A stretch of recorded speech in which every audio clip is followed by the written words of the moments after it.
welcome to episode 17 of Red, White, and Bi 2.0 because I made a mistake. 2.0? Yeah, actually Hannah and I recorded an episode 17 a couple of weeks ago, and we have been in the process of moving, and it was just too overwhelming to get the editing done, so it's my fault you guys didn't get to hear us a few weeks back, and I'm sorry. That being said, we are back. Ash, do you have a favorite number? 7. Okay. You? Why? Just because I'm not that complicated, I guess. 7 is a lucky number, and also I used to wear it as a child. It was my baseball uniform. It was the smallest one that they had. Aw, that's cute. You little baseball player. Well, mine is 17, and I don't have a great reason for it other than when I was a kid, I always wanted to be a 17-year-old when I heard about 17 magazine. I thought that was like peak cool teen age. And looking back, I think it really was, and 17 was a great year for me. So I'm excited to be doing, hey, if we're going to be doing an episode twice, why not 17, my favorite number? Yeah, maybe that was the real reason. We just didn't get it right the first time. You know, it was a lot going on, and now we're finally kind of settling in, so why not do 17 again? 17, the episode's so nice, we did it twice. I like that. It's very good. So, crazy week so far in the news. There's a government shutdown no one's talking about. I don't care about it either. Always happy when the government is shut down. However, I learned today, and I might have known this at some point, but I didn't really think about it. People who have government jobs have to just work for free right now. Well, like healthcare is different, and I think I'll have to ask. I have someone in the family who works for public school system, and I'll have to ask them. But yeah, like Border Patrol or like I don't know, like anybody else, like the TSA, they just have to show up for work and not get paid. They get back pay, but I would be fucking livid. Like, well, fuck off. And they also say that they cancel, but they will still pay essential workers. You remember hearing that from Corvid times? Corvid. But I would suggest that anything that isn't essential shouldn't be funded by the government anyway. So what do we do in the rest of the time? I would be curious what they consider essential and non-essential, because during COVID, that seemed to be a pretty murky line at points. Like we've talked about this. I work in healthcare, and I understand that like hospital doors have to stay open in states of emergency.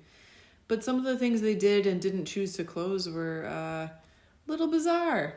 For example, I was selling billboards at the time, and I was considered an essential worker. Your kid's education? Fuck that. Yeah, your kids have to learn to not read at home with no supervision, but God forbid, companies don't get a billboard up, which, like, to speak about, this is totally off subject, but to speak to your experience during that time, a lot of companies had to cut back on advertising anyway because the companies decided it was sort of non-essential. Yes, but they basically said that if a hospital or the government decided that billboards were a good use of funds to get a message out there to protect people from COVID, then I was essential. So although I worked mostly from home, I still fortunately kept my job during that time. And is it a huge assumption to say that most of the work that you did during that time was not emergency announcements from the government on billboards? Not from the government, but a lot of them were doctor's offices, like PSA type stuff. What, like wash your hands? I don't remember. I was living in the area where your billboards were going up at that time, but I don't remember. Yeah, a lot of them were digital, and it was more like come to the hospital if you have a fever above 102. There was actually an emergency doctor who lost a friend who paid for some of those, that kind of thing. But, things like Meyer, they were able to pay for advertising because they wanted people just come in our store and follow the line. So it was that kind of advertising. Okay. So, I guess I take it back. Like maybe that was an argument to be made for somewhat essential. was communication about the pandemic. But I think we can all agree none of that was essential.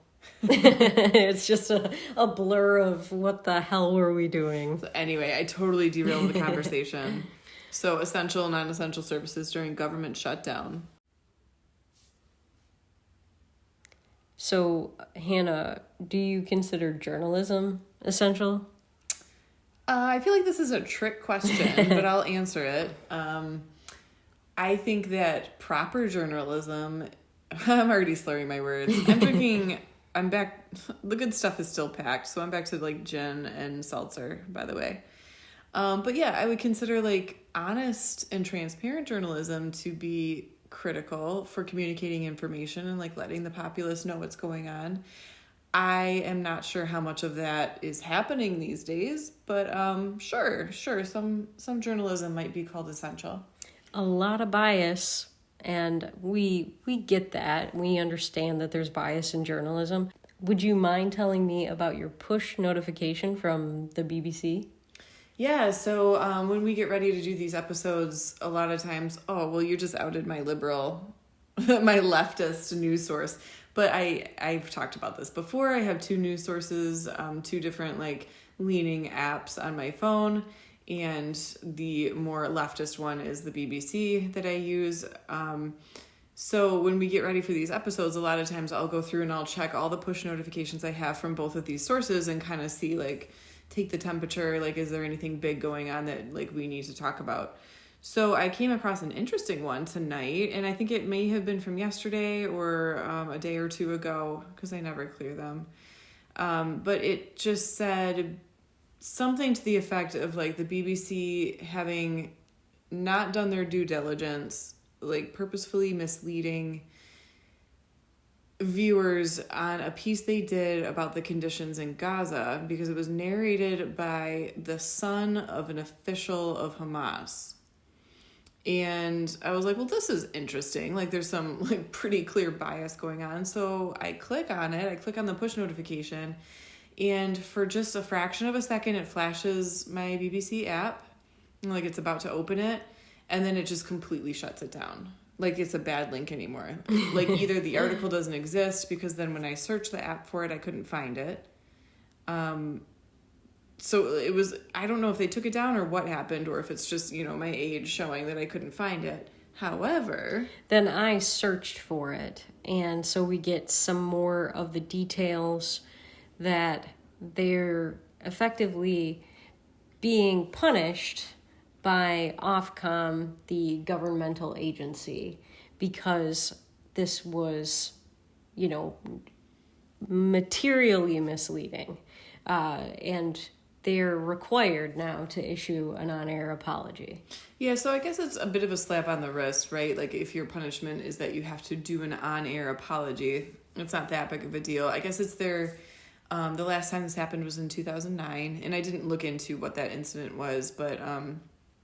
just kind of like took in the idea that it was 16 years ago since this has happened last time.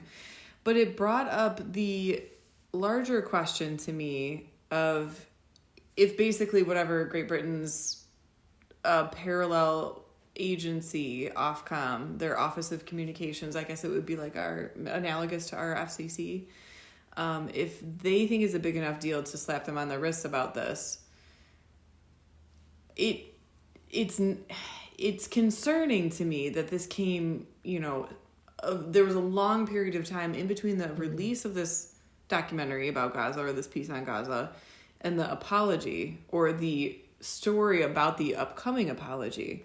And Ash, this is something you've brought up before where it seems like there is like these gross misstatements by the press, and not just the BBC, but like you're seeing this by a lot of agencies, and there'll be a corrections or an apology that comes later, but it's like deeply buried, maybe comes far after the effects of whatever has been falsely claimed. And it seems like more and more that you're seeing where you can say whatever you want to get the quick payout and the clicks and the views and the money and the advertising, and then apologize for it really quietly later. Yep, just page 6 it, It's kind of disconcerting that they know how to control things in such a way that the damage is already done and they know that. And I always think back to the first time I really saw like what I considered a blatant abuse of journalism. It was the second presidential debate between Mitt Romney and Obama. Mm-hmm. And it was second or third, and they were in the Rose Garden for this debate with Candy Crowley, and Obama said something blatantly false, and Mitt Romney corrected him. And then Candy Crowley jumped in and corrects Mitt Romney that that's not true. And then it was 2 weeks after the election, she issued a correction. So really critical timing with an election going on. Yeah, and basically I thought he was like, Obama was getting pantsed. And then that happened, and Mitt Romney was obviously flustered, and it made him look bad, even if you knew what he was saying was true. The damage was done. And journalists, I don't think they necessarily have all the power, but they certainly have a lot more power when they are going to be biased and then use that bias in this way. It's pretty frustrating, I think, for me as a consumer who wants to be informed of the truth. Well, and you're seeing little instances of this popping up in the news. This isn't recent by any means, but you're seeing like little whispers of this here and there where, Facebook comes forward and says that they were coached by the Biden administration to present things a certain way. And I think a couple of other platforms may have come forward with similar stories to that as well, right? Yeah, the Twitter files we didn't even know about until after Elon Musk assumed control of Twitter, but it was direct from the Biden and the Obama administrations, what they were to do or not do. And let's be fair and bipartisan here. I don't think this is unique to the Biden administration. I think that we've heard about that recently, and that's like the freshest old administration to talk about. But certainly government and media have been in bed with each other for a long time. I think they both recognize the power they have in each other. And it's so fraught with opportunity for abuse. It's like we talk about it over and over again. Like, how can you trust anything you're seeing? Yeah, I think particularly over the past week, I've seen so much pro-Trump stuff, really about this Israel deal, and very few people on the right, I think, understand that this deal is far from perfect. And can't we talk about that too? I mean, I think everybody... You're talking about the Gaza-Israel deal for the release of hostages in exchange for prisoners. Yeah. I think everybody with a soul should be relieved that hostages who are civilians are coming home. But we should also understand that there are a lot of pitfalls in that deal that you had to make or felt you had to make with a terrorist organization. And can't we point out that, it's not like we have world peace now, everything is solved. Right. If you're on the quote unquote right, it's like, he's not Jesus, come on. But yeah, Hannah also reminded me that I did a DuckDuckGo search because I think what is happening right now in Gaza is pretty terrifying now that Israel is out completely. And sure, there were lots of people accusing them of genocide. Now that they're out, Hamas is killing their own people. I saw that they had accused and executed a 5-year-old boy who they said was a spy. Oh my God. And this is just brutal and terrible. And now that this is happening, I was like, why am I not seeing anything like this from, say, CNN or the BBC? So I decided to search it on Google that Hamas is killing Gazans. I found no related results on Google. None whatsoever? No, I was scrolling and it was all... Oh my God, I thought you were going to say only one or two. No, it was all muddled. Like they were choosing there was some about releasing bodies to Israel, which, I mean, I think most of us know that some of the bodies released didn't match. Yeah, just thing. Like with in previous instances where they've said, here's the body of a person that we took on October 7th, and it turns out through testing that it's just an unrelated casualty of war. It's not the person they claimed it was. So I'm expecting to see some of this from like Al Jazeera, for example, but I'm seeing things like this that have a headline that implies they just gave the bodies back from CNN. Mm-hmm. And then I go to DuckDuckGo and I see that they're killing Gazans in the streets. Which, to just explain to anybody who's not familiar with it, because I had never heard about it until you mentioned it, I don't know, maybe last year or something, that it's like an alternative search engine, right? Yeah, and it's supposed to have it's supposed to be not filtered, that you will get, whatever is most related to your search versus what Google wants you to see about particular subjects. So I hadn't really thought about DuckDuckGo in a while, but I was like, this is kind of weird. The fact that the sources are out there when you search on a different search engine, like legitimate sources come up in the search results, is kind of concerning to me. I know you had mentioned that like earlier this week that you had done that search and the difference between your Google results and your DuckDuckGo results. I saw something posted. I think it was a sponsored thing on my wall about what you're talking about like Hamas killing Gazans, like turning on their own. And I clicked on the comment section because I'm always just a little curious to take the temperature of like what's going on in some of these posts in the comment section. And people were all over the map with it. They were... something I saw more often than I expected was people like ridiculing it, saying like, oh, people will believe anything they read. And it's like, I think we've gotten to this point where people are only like, there's so much information out there and there's so much misinformation out there that people are just like cherry picking the things that they want to find. And it's like so much noise that the information is borderline useless. Yeah, it's interesting that you put it that way because Hamas is releasing the video. They want to be intimidating. They did the same thing on October 7th. And to your point, like the antithesis of somebody saying like people will believe anything without maybe doing an alternative search or like checking out a different news source. I saw a video where this young girl, she's a young trans person, and she was talking about how pro-Palestine she was. Okay. Like, and then she decided, even if it like pissed her off, she was going to watch the documentary about October 7th, We Will Dance Again.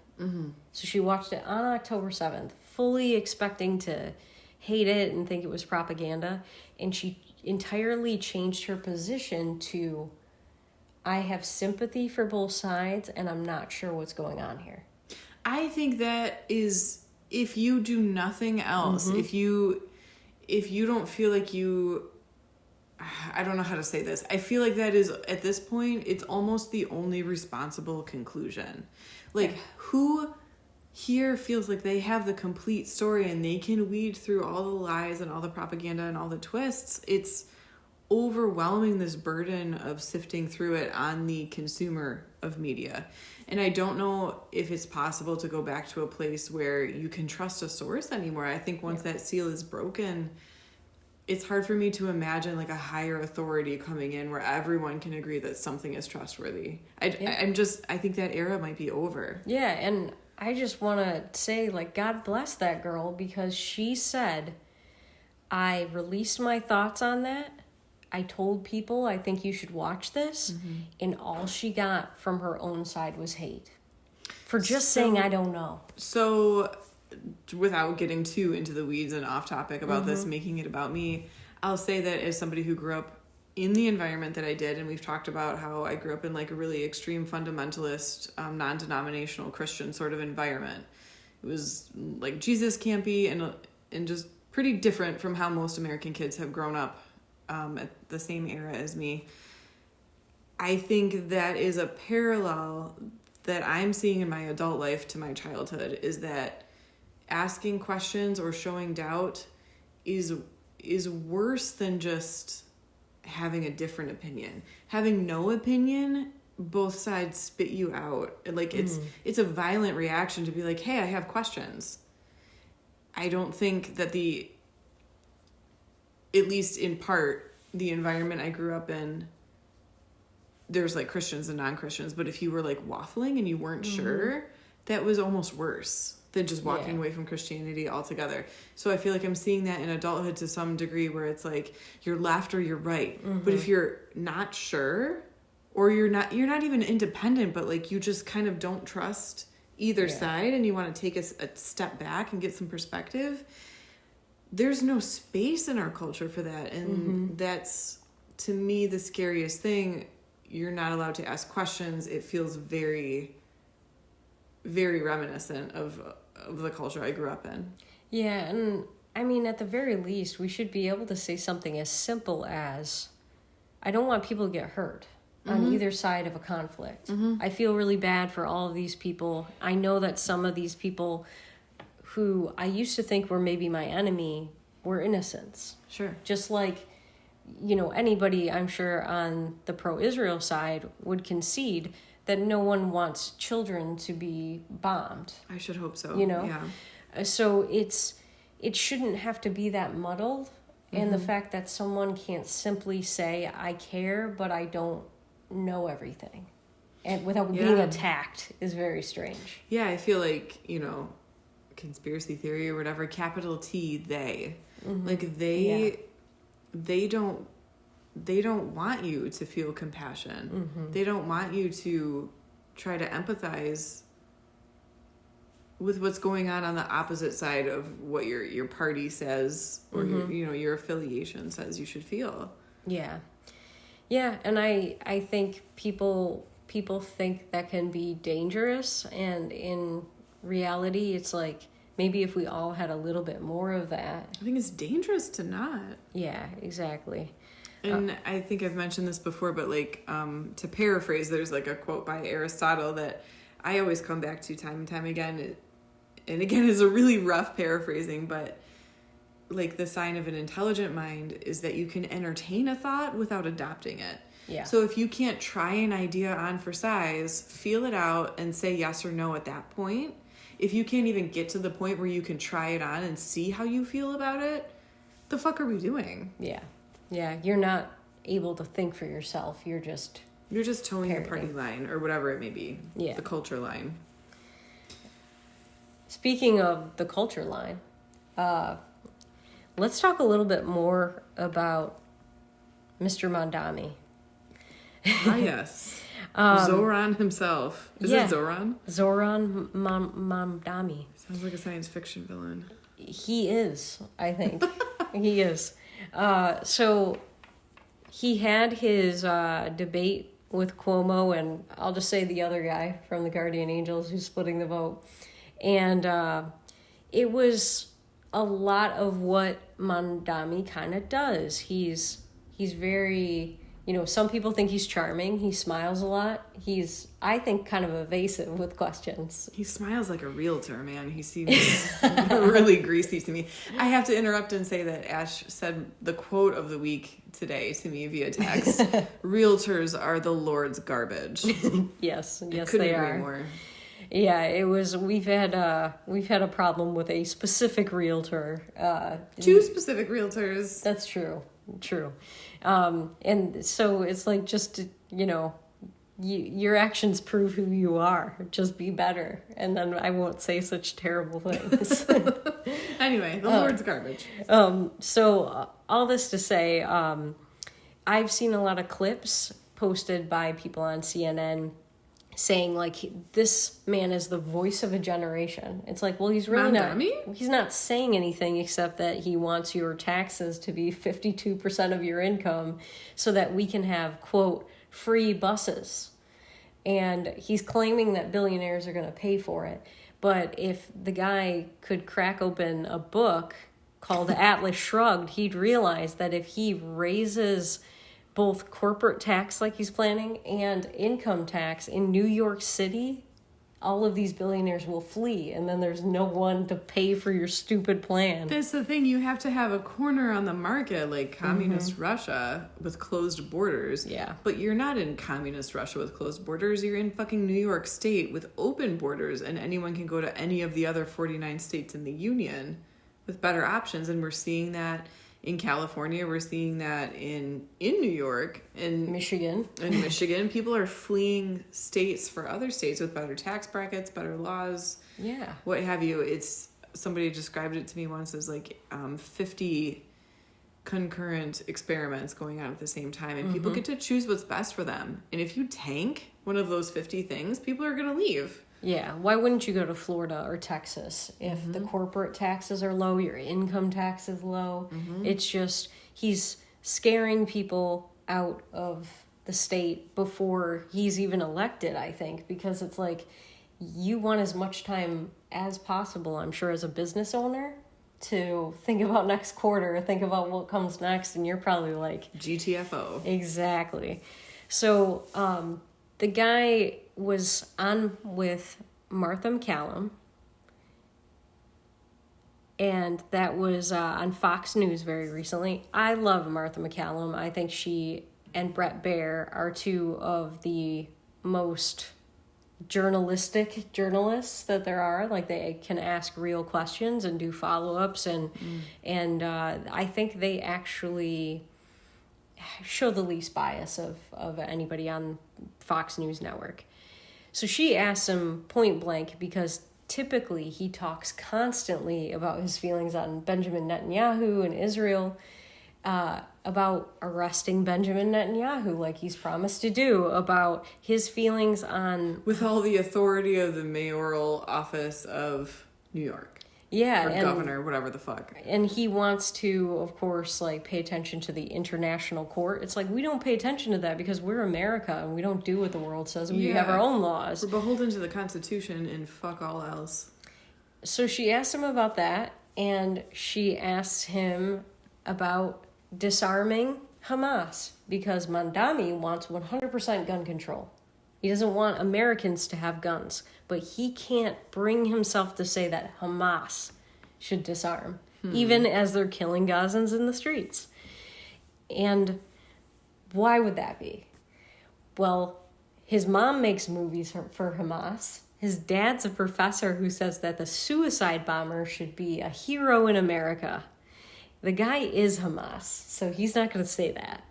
And I think you may not be a communist. You may think communism is awesome. But if you vote for this guy, you're voting for somebody who wants some of New Yorkers just eradicated. And many of those people will be Christians and Jews.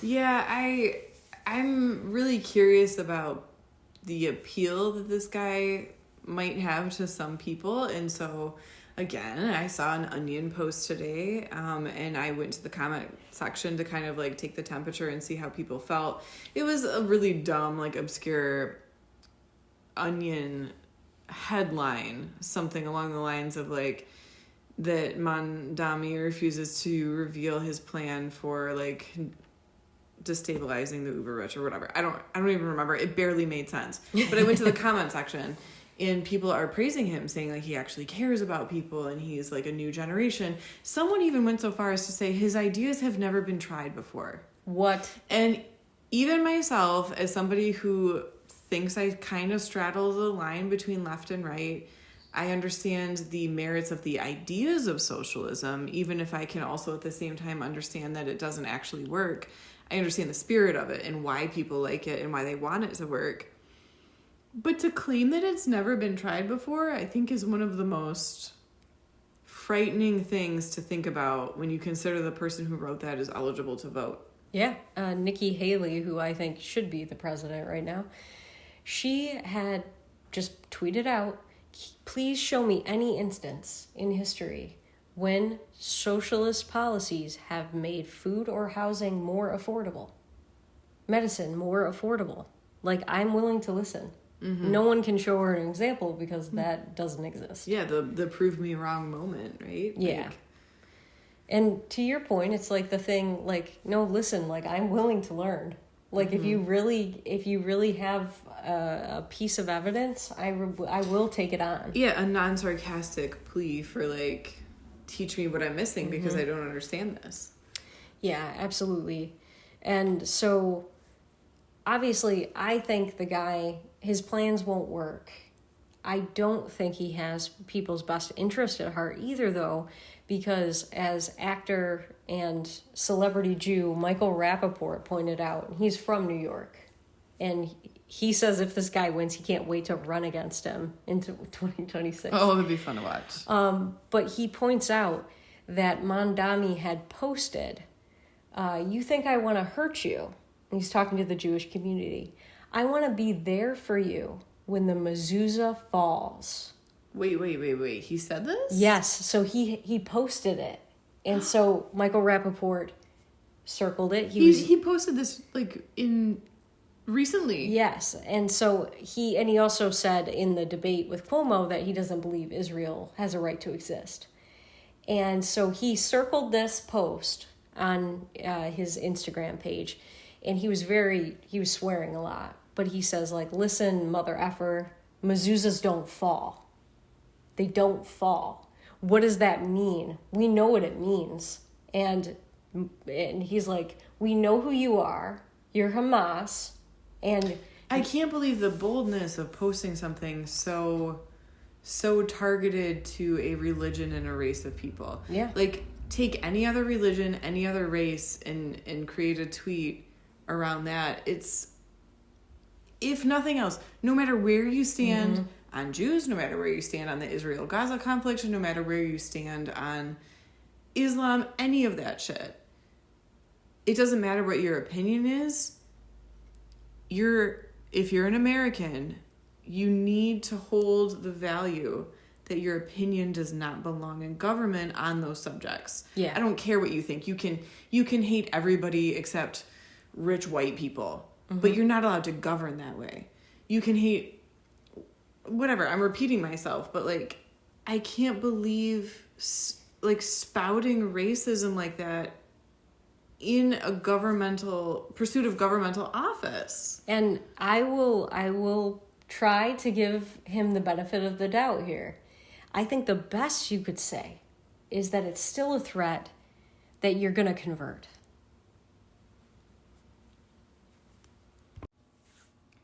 What do you mean, a threat to convert?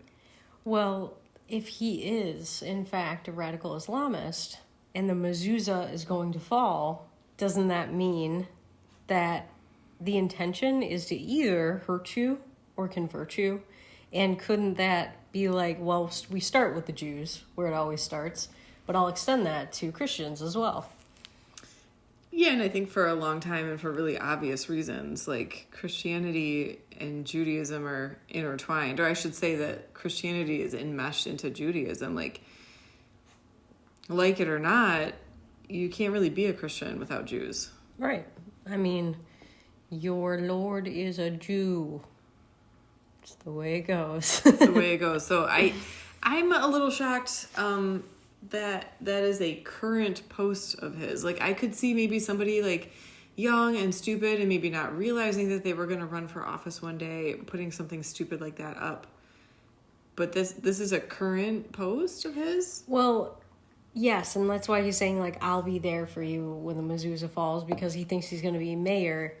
But we should point out that some of these older tweets that he never bothered to take down, I think the way he smiles and everything, I think he thinks he's that clever, that it doesn't matter, that he can get away with anything. Things like, I saw an NYPD officer crying in his car today, nature is healing. And then talking about defunding the police. There's a far-fetched argument to be made that he's just really that stupid and that bad of a writer. I can think of ignorance excuses for some of this stuff, but it's hard for me to believe that somebody that's incredibly stupid could have made it to the position he's in today, like to be running for mayor of New York.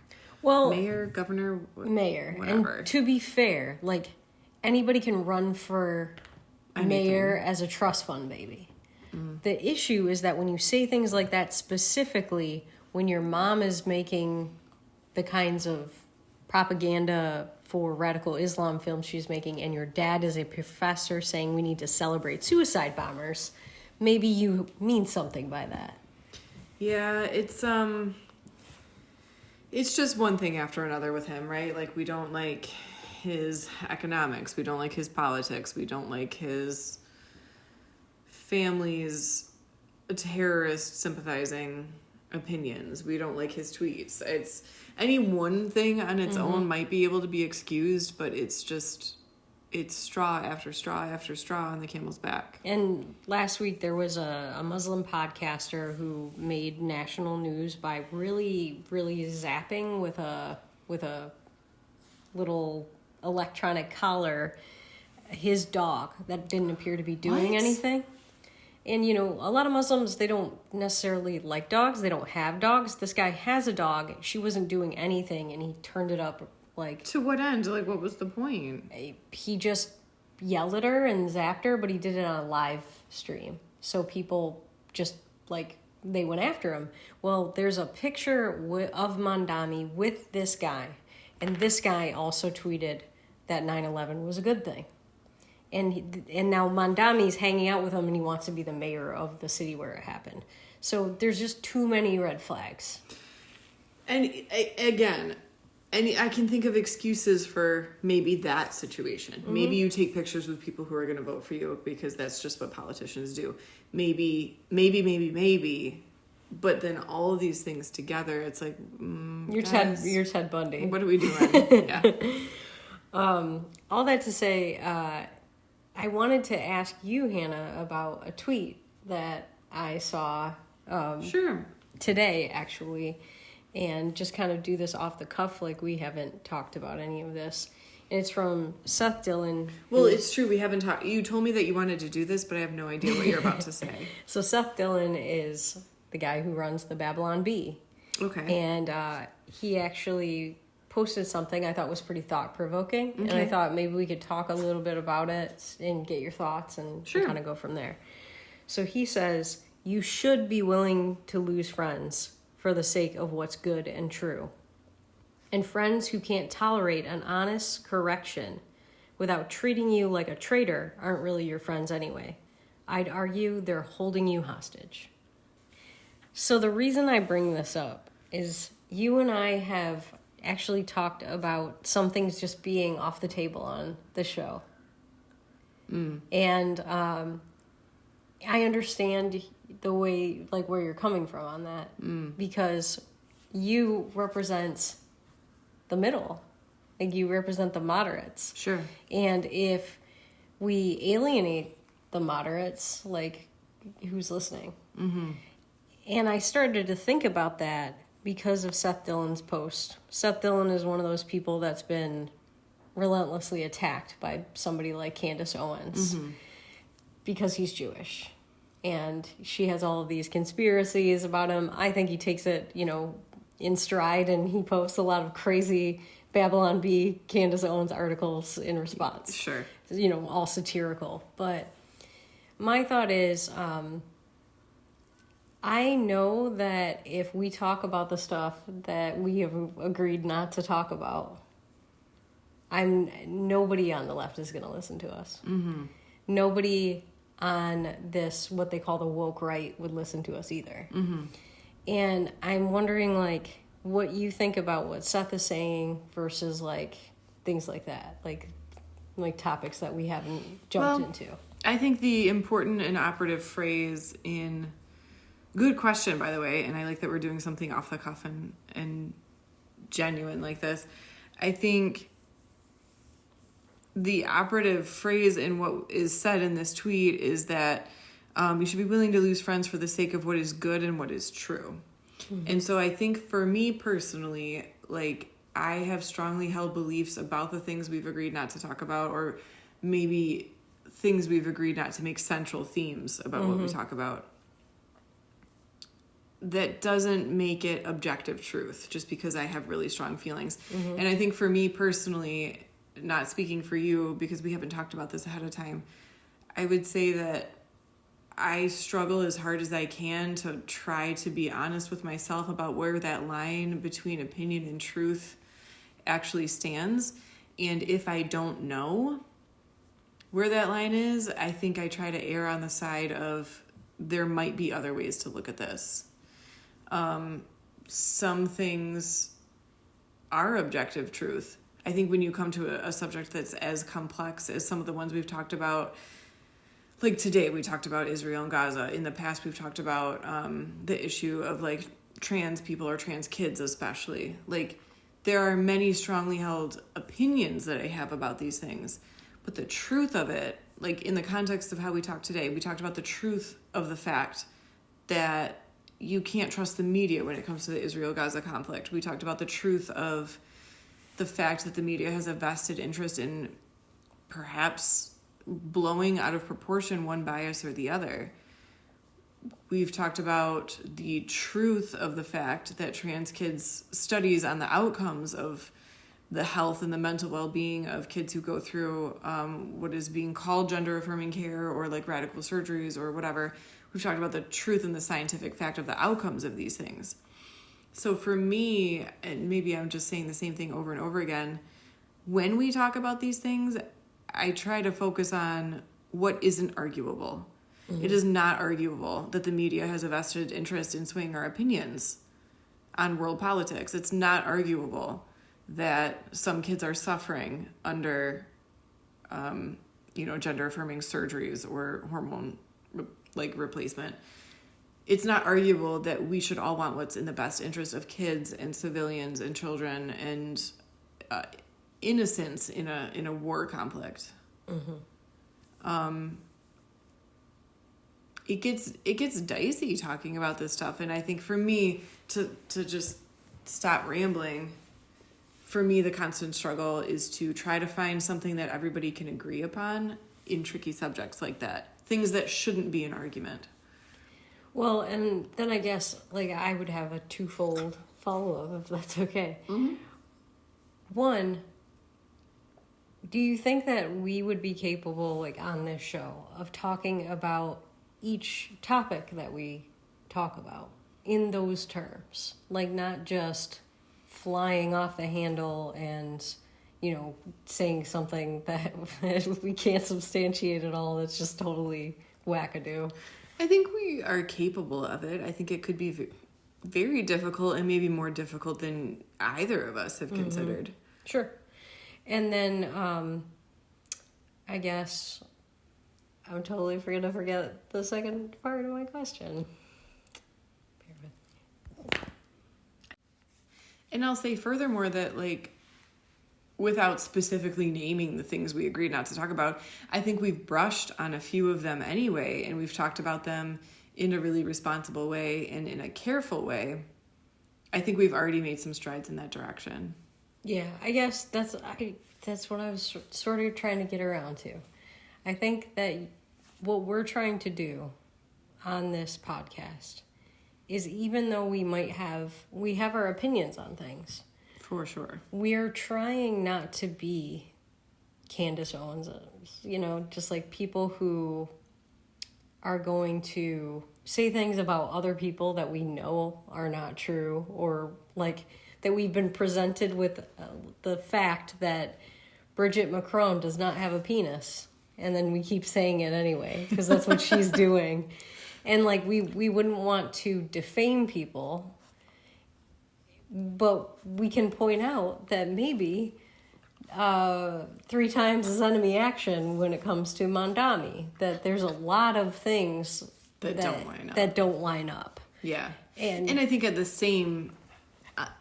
same breath, we should be able to say that definitively he's not a representative of an American Muslim's opinion. He's definitively not representative of somebody... cut that last sentence out, I guess. Okay. Well, we're talking about him as an individual, mm-hmm. And he might think that Cuomo cannot be mayor because he hasn't visited enough mosques. That's what he said the other night in the debate. Oh, weird. How many synagogues has yeah, exactly. Mamdani gone to? And he may think that he represents every Muslim in the city. Mm-hmm. And that's all that matters in representing the city of New York. Mm-hmm. But we know that he doesn't represent every Muslim. Mm-hmm. And we know that maybe not every Muslim is even going to vote for him. Right. There are probably Muslim business owners shaking their boots over this guy because they just want to keep a nice low corporate tax rate. All that to say, I hope that on this show, what we do is engage with you guys in a way that makes you think, that we never shove things down your throat. And that if we did, you'd tell us. And if you told us, we'd actually take the note. Yeah, and I would like to emphasize that, I guess. I don't always know when it comes to some of these tricky subjects, like our purpose or our place. Like, are we here to be as objective as possible? Are we here to just like give our opinion and see where the chips fall?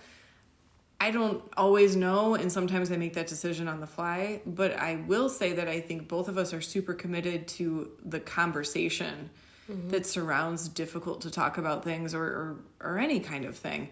We respect dialogue, and we respect that people benefit from diversity of thought. So I think I speak for both of us here, Ash, when I say that, like, if someone has a dissenting opinion or wants to point out like a flaw in something we've said, or enlighten us to a different way of thinking, like that is the purpose of the show, and that's what we want to hear about. So regardless of how we talk about a subject, if we're wrong, we want to hear it. If we're right, we want to hear it. If there's something completely that we've never considered, we want to hear it. Like, this is what we're here for.